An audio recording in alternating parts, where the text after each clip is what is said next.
gracias por escuchar. ¿Qué tal, Fernanda? Mi nombre es Fernanda Familiar.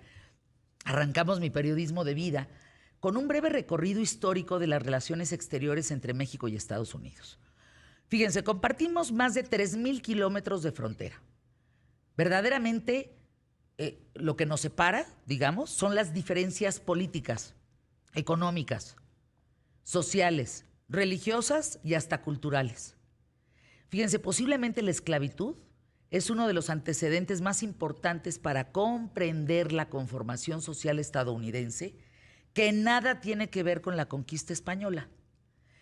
Mientras nosotros nos liberamos del control virreinal en 1821, Estados Unidos abolió la esclavitud hasta 1863, pero sin el mismo sentido de mestizaje. Los fundadores de Estados Unidos fueron Jefferson y Washington, dos personajes con ideología completamente esclavista, que ni Jefferson ni Washington incluyeron a los negros en su independencia. En los más de 150 años de relaciones exteriores, México ha representado al vecino, pues somos como el vecino pobre, ¿no?, de Estados Unidos, pero también el más estratégico. ¿Por qué? Por nuestra ubicación. El GPS de México importa, ¿eh? Esto conlleva una política exterior de Washington, considerando además que México tiene una gran deuda externa que parece no tener fin. Pese a nuestra riqueza petrolera, estamos endeudados con Estados Unidos y al mismo tiempo dependemos del inmenso capital privado que ha visto a México como una opción para invertir y expandir todas sus empresas. Vamos a dejar a un lado las intervenciones armadas.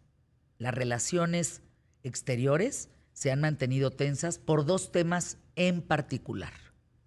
Uno, el narcotráfico. Dos, la migración. Obviamente no podemos olvidar la deuda externa y el comercio bilateral entre países, pero en la historia de ambos países hay un hecho aún más dramático: la expansión territorial. Estados Unidos inició un proceso de enriquecimiento económico que derivó también en una expansión de su territorio, en un momento en el que México pues no contaba con los recursos para proteger las zonas semidespobladas del norte. Fue así como a principios del siglo XIX el territorio mexicano fue invadido por agricultores, ganaderos y comerciantes estadounidenses.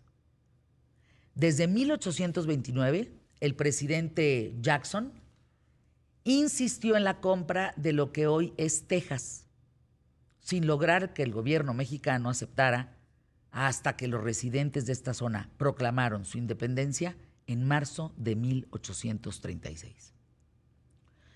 Posteriormente, Texas se anexó a Estados Unidos en julio de 1845, propiciando con esto una guerra, sabemos, se prolongó hasta 1848. El poder del ejército mexicano no pudo contra el enemigo del norte y como resultado se firmó el famosísimo Tratado de Guadalupe Hidalgo, en el que México perdió California, Nuevo México, Arizona, parte de Utah, Colorado, Nevada y Texas. A ver.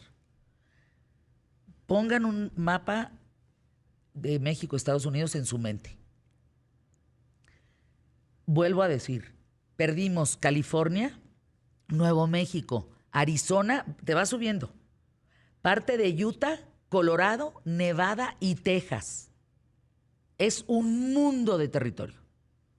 Durante la Revolución Mexicana también hubo una intervención estadounidense que incluso significó la invasión al puerto de Veracruz, ya que Estados Unidos no podía permitir que gobernara un presidente que no fuera conveniente para sus intereses. De no ser, y esto es muy claro, por la Segunda Guerra Mundial, en la que la importancia del petróleo fue decisiva, México y Estados Unidos posiblemente habrían mantenido fuertes disputas políticas, pero fue más importante aliarse contra el bloque nazi. Hasta el día de hoy, las relaciones se han mantenido como, pues digamos, una aparente cordialidad, momentos de mucha tensión, momentos en que el actual presidente se ha doblado enormemente para bolearle los zapatos al trompudo. Innegable que la dependencia económica es la cadena invisible que nos mantiene unidos, a Estados Unidos y a nosotros.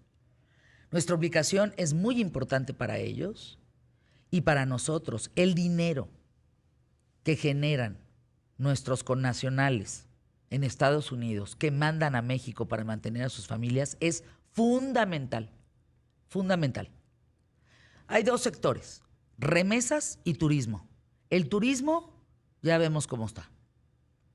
Las remesas nos tienen que mantener todavía un tiempo más, porque si no, es un caos, Emilio. Sí, totalmente de acuerdo. Es una situación bastante complicada y que se ha venido complicando aún más con con esta relación entre Donald Trump y Andrés Manuel López Obrador, que parecería de repente un poco hipócrita, ¿no? Un poco ficticia en muchas cosas. Yo creo que el trompudo es más... ¿cómo decir esta palabra? No da paso sin guarache, diría mi mamá.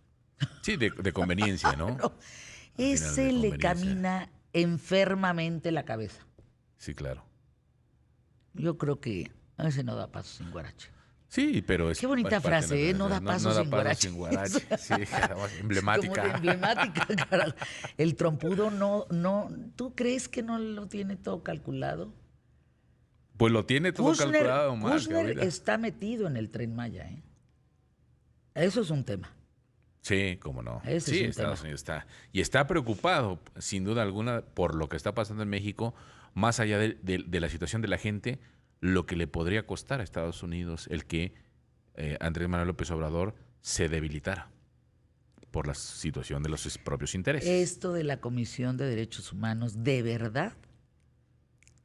Miren, como platicábamos con Pascal, lo de los 10 gobernadores, al cabo son un bloque opositor muy importante.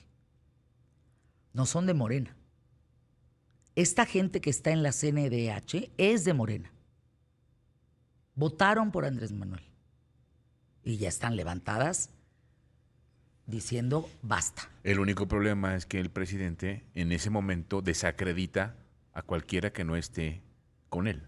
Y entonces los llama conservadores. Aun cuando sea su propia gente, aun cuando sean sus propios votantes. No. Es irónico. Está color hormiga este tema. Bueno, arrancamos de eso y listos. bueno, ¿quién hoy qué? Jorge Castañeda. Jorge platicar Castañeda, de Estados claro. Unidos y la relación México-Estados Unidos. Mucho más que compartir, quédense hasta la 1 de la tarde.